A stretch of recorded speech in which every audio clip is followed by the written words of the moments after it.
States and First Lady, Candy and Ben Carson.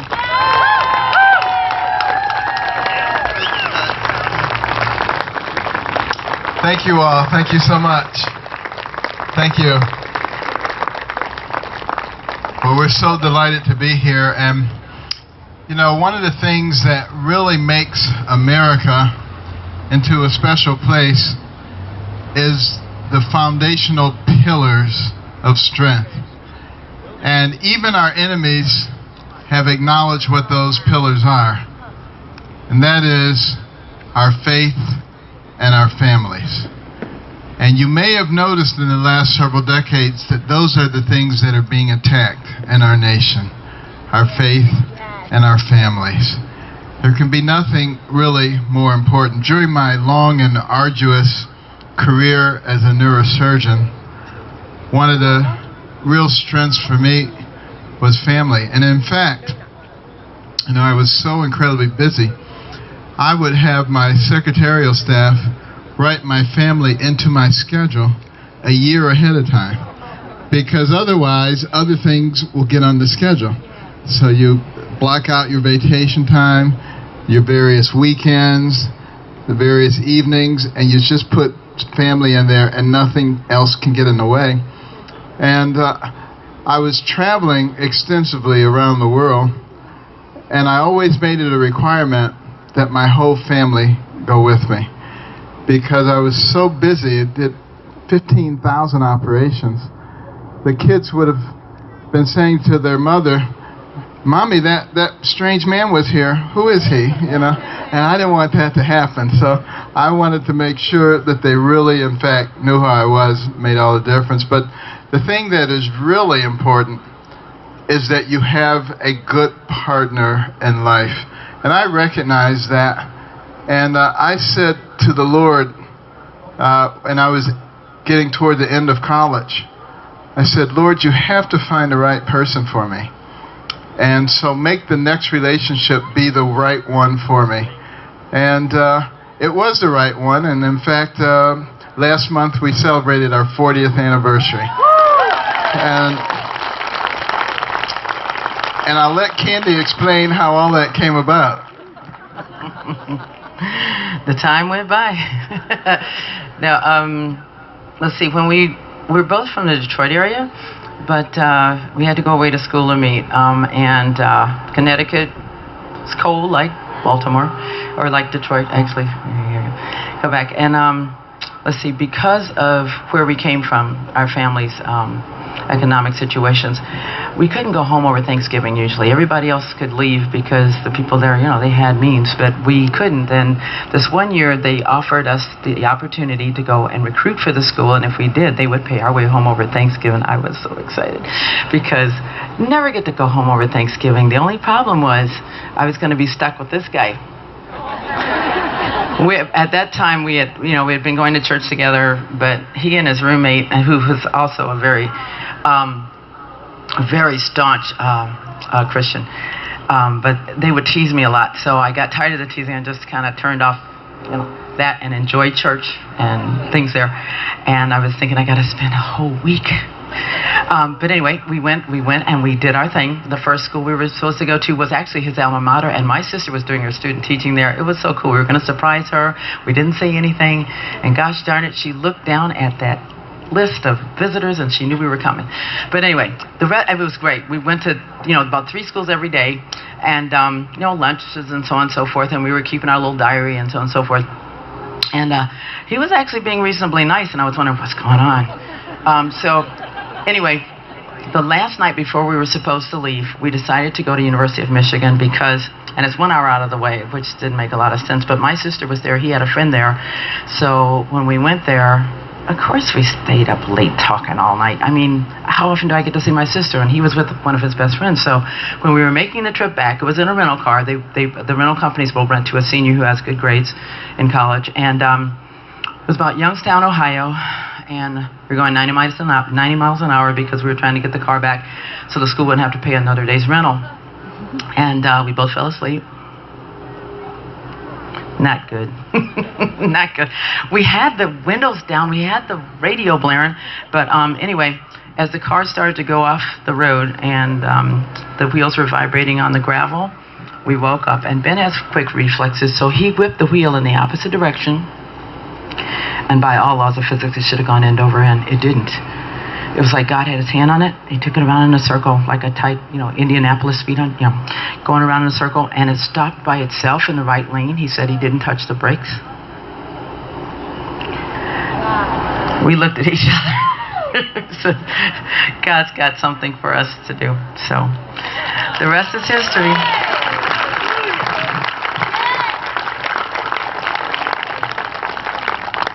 And, it is really so important that we do, recognize God in our lives. When I went on, to realize my dream of becoming a physician, I'd wanted to be a physician since I was 8 years old. There was nothing else that really interested me, and I skipped right over the policeman and the fireman phase. I went straight to doctor. And I even like going to the doctor's office. I mean, I would be glad to have a shot as long as I could smell those alcohol swabs. It was just great. And anything that had to do with it, I was all over it. But, it would have seemed somewhat unrealistic for a kid like me, growing up in dire poverty, with everybody always telling you what you couldn't do. But once again, the thing that really made the difference in my life was reading. And that's the reason that we have gone through so much trouble, Candy and I, to develop the Carson Scholars Fund, recognizing that education is the great divide in our country. And so almost 20 years ago now, we would go into schools and we would see all these trophies. All-state basketball, all-state wrestling, all-state this, that, and the other. The quarterback was the big man on campus. But what about the academic superstar? What did they get? A little National Honor Society pen, a pat on the head, there, little nerd. Nobody really cared two hoots and a holler about them. And, a lot of them really didn't even want anybody to know that they were smart. They were trying to hide the fact that they were smart. And at the same time, we were aware of some of the international educational surveys that demonstrated that we were right near the bottom in achievement in science and math. So we said, there's something that can be done about this. We must do something about it. So we started out giving scholar awards to children starting in the 4th grade from all backgrounds who achieved at the highest possible academic levels and who also demonstrated humanitarian qualities. They couldn't just be smart, they also had to care about other people, because we're trying to develop the leaders of tomorrow. And we got plenty of people who are smart but don't care about anybody else. We don't need them as leaders of our nation. And the first year we gave out 25 scholar awards, one in each county in Maryland. And as of this year, we have given out more than 7,000 awards in all 50 states. And the program has won the Simon Award, which is only given to one philanthropic organization in the country each year. Comes with a check for $250,000, by the way.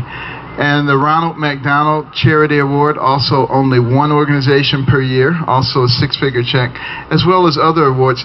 But we don't do it for the awards, we do it for the effect. Because many teachers tell us when we put a scholar in their classroom, the GPA of the whole class goes up over the next year. And this is a private sector endeavor, just to show what we as individuals can do for those around us.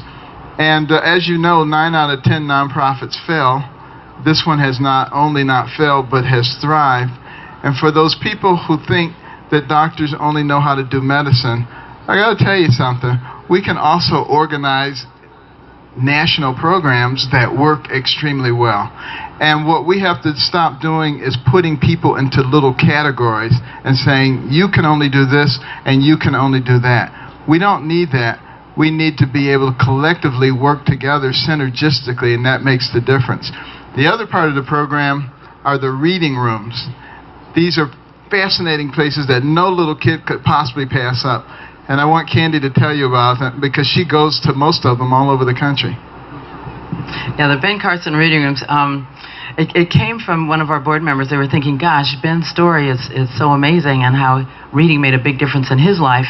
And one of our board members, who was a former school teacher, was saying, you know, maybe we should capitalize on that and start putting in reading rooms. And these rooms, like he said, they are amazing. I mean, and no kid, like he said, we want to pass them up because they're all decorated whimsically. You're limited only by the imagination of the organizers. Like one of the ones in Denver has 3 teepees in it. Come on, you know, in a school you got 3 teepees, and the kids can go in. They have a little rug inside, and you know, relax with the book in there. Then they have a little rug that has, it's like a meadow, and it has a bridge going over water in the rug, and then surrounded by that are 4 benches, like park benches, but underneath the bench seat is another shelf where there's books, because books that need to be available.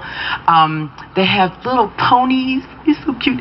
They're only about this high, you know, for just the right size for a kid to get on. They can straddle the pony and read a book. Me with my bad back, no way. But a little kid, 2 ponies and 2 burros there, and they have a shanty. Let's see, they have a shanty saying one of the banners coming down, and then they have Mother Teresa, another one of her quotes coming down, you know, suspended from the ceiling. There's another one that's like a circus. There's another one like the inside of a space capsule painted battleship gray, trapezoidal windows on 3 walls, and they're painted purplish black. Through one of them you can see the planet Earth, another one you see a satellite, and the other one you see E.T. Isn't that cool? And then they have a little NASA suit suspended from the ceiling like somebody's floating up weightlessly, and anti-gravity boots next to a locker in the side. And the books are organized according to reading level. So if a kid goes to a particular bin, they're not put off because it's too difficult or too easy. And they're displayed so that you see the fronts. So it draws the kids in. And the seating they have in these places, I mean, you're talking about beanbag chairs and little Adirondack chairs, and the ones with the rocking ones as well. And then they have one of them down in Florida has, you know those exercise balls? Yeah, well, the seat of it is an exercise ball, and it has a little chair, a little back. And when you sit on it, you know, like a kid with ADD, you know, you can go like this with the book, you know, you're having a good time. And the other thing is, you get a massage while you're doing it. So anyway, but the thing of it is, these kids are the ones that we're trying to keep kids from dropping out of school. 20 to 30% of kids who start high school end up dropping out, and 80% of them are functionally illiterate, which means they can't fill out a job application. If we can catch that early on and get these kids excited about learning, and I tell you, when I go there, seeing these kids get engaged, it is just such a thrill. I mean, you got to come to some of our, it's really cool. If you get a chance to go to one, we don't have any here in Iowa yet. So anybody who wants to donate, hey, you. But anyway, it's really wonderful to see these kids getting engaged, and at least 50 million minutes are read each year in these rooms that wouldn't have been. So we're making a difference around the country.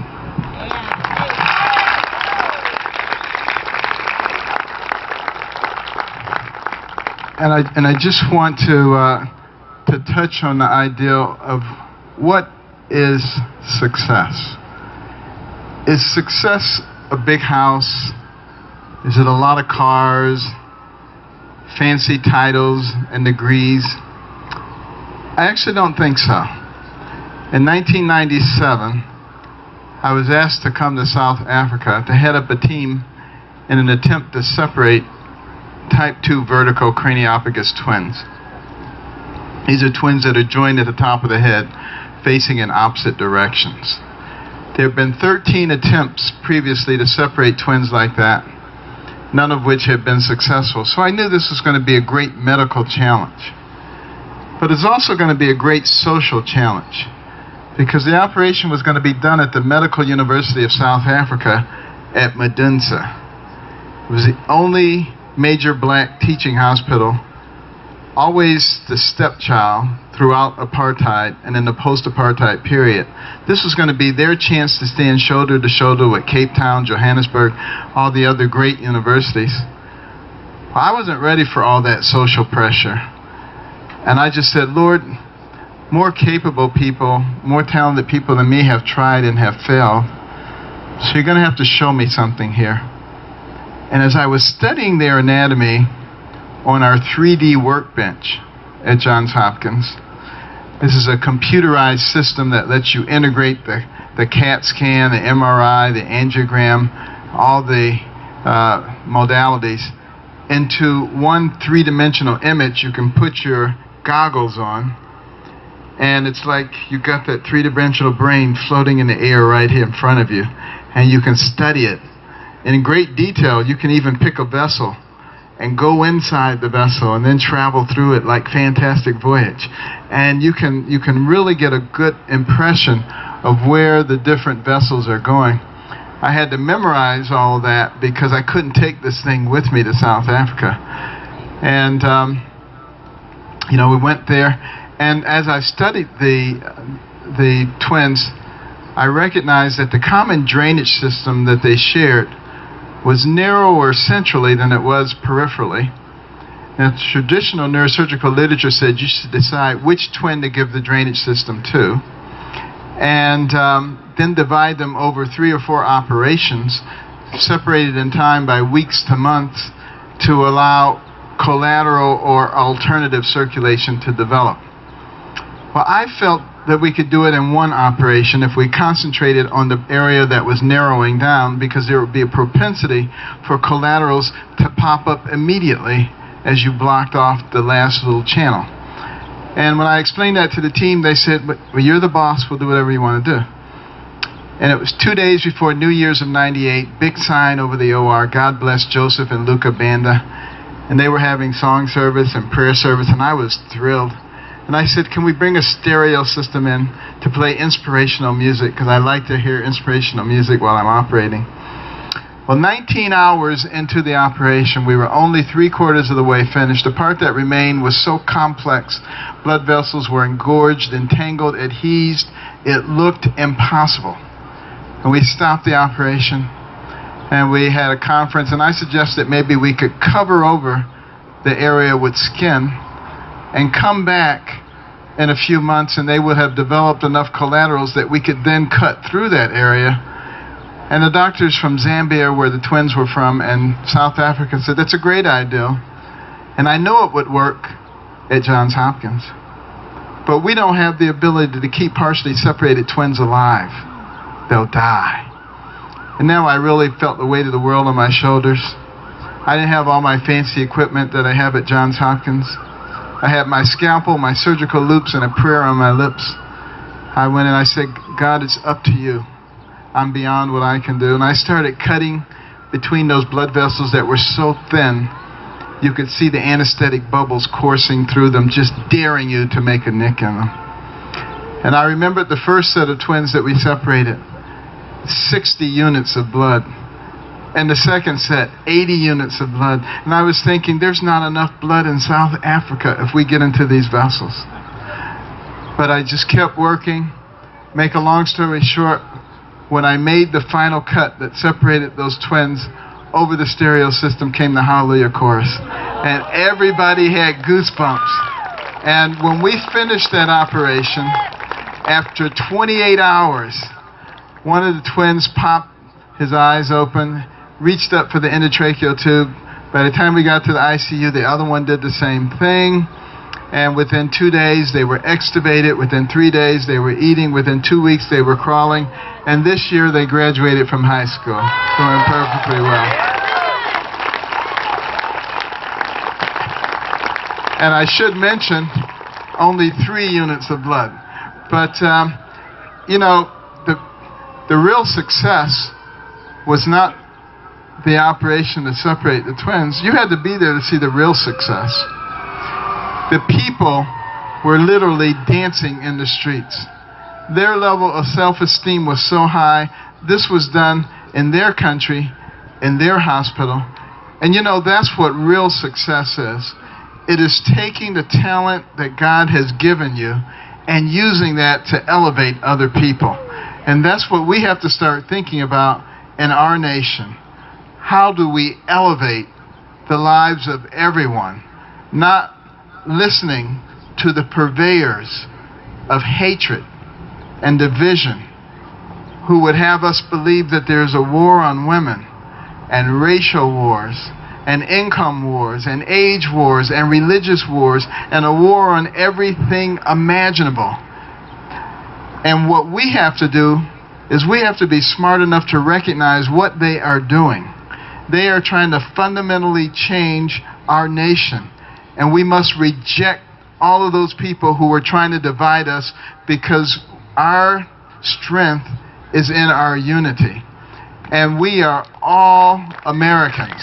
We have to keep that in mind.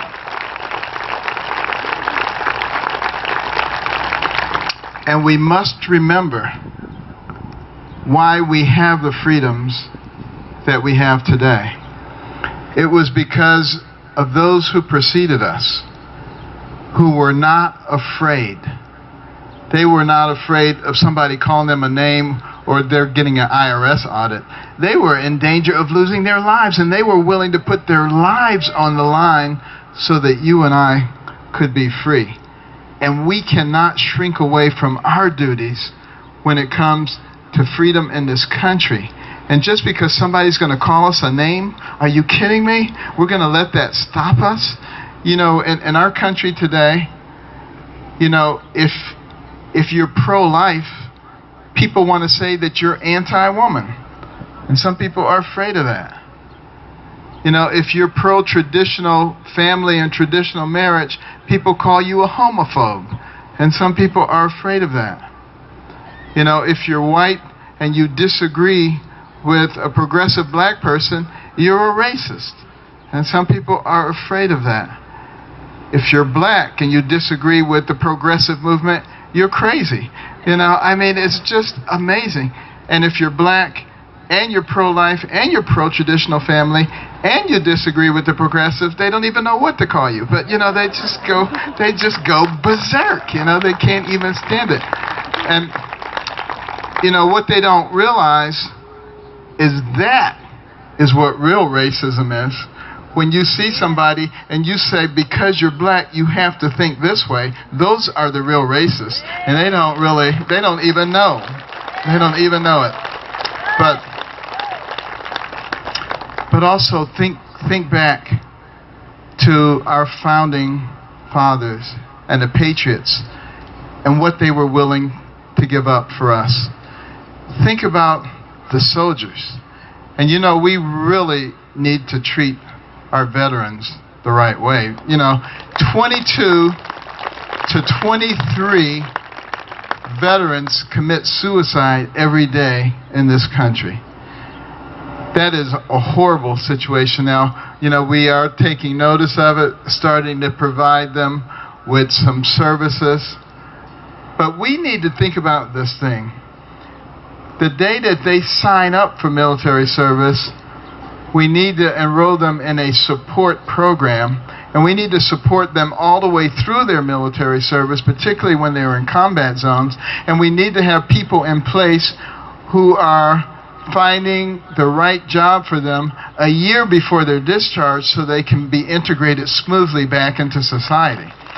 And as far as their medical care is concerned, they should all have health savings accounts, which we subsidize, which allow them to go to any medical facility, and we ought to be delighted to take care of them. And there's no reason that they need to go to a veterans hospital. And we can use the veterans facilities for traumatic brain injury and, you know, for limb replacement and all the specialized programs. And, you know, those are the kinds of things that will make people a lot more enthusiastic. And we need to have a military that is supported by our administration. You know, not one where we're looking to prosecute people. We're saying, you did something, you know, did something inappropriate, we're going to, I mean, come on, give me a break. And the other thing that we cannot ever forget about is Benghazi. I mean, when in the world did we reach a point in this country where we say, is too dangerous to go and save our people. And you know, when I think about those 2 Navy SEALs who, against orders, went to the compound, and they were up on top of the compound with machine guns, firing away, giving other people a chance to escape. And I guarantee you, they were just saying, if we can just hold out, help is coming. But help never came. That is not who we are. We do not leave our people. I don't care what the circumstances are. That's America. And we need to bring America back once again. And I know Secretary Clinton thinks that this is a dead issue and that it has gone away, but I got to tell you, if I'm the nominee, this issue is not going away. Neither is all the other issues that have been committed. Because we must bring law and order back, and it must extend to every part of our society. And the last thing I just want to say, I want to remind you of D-Day and the beaches of Normandy and all of our soldiers who invaded that beach, being mowed down by machine gun fire. 100 bodies laying there, 1,000 bodies laying there, being slaughtered. Were they frightened? Did they turn back? Yes, they were frightened, but they did not turn back. They overwhelmed the Axis forces, knowing in many cases that they would never see their loved ones again and never see their homeland again. And why did they do that? They didn't do it for themselves. They did it for you and for me so that we could be free. And now it is our turn. Because if we don't exercise exactly the same determination and courage, those following us will not be free, and we cannot afford to do that. This is America. We are a Judeo-Christian nation. We are a people of values, and we are brave people. We are the land of the free and the home of the brave. Thank you.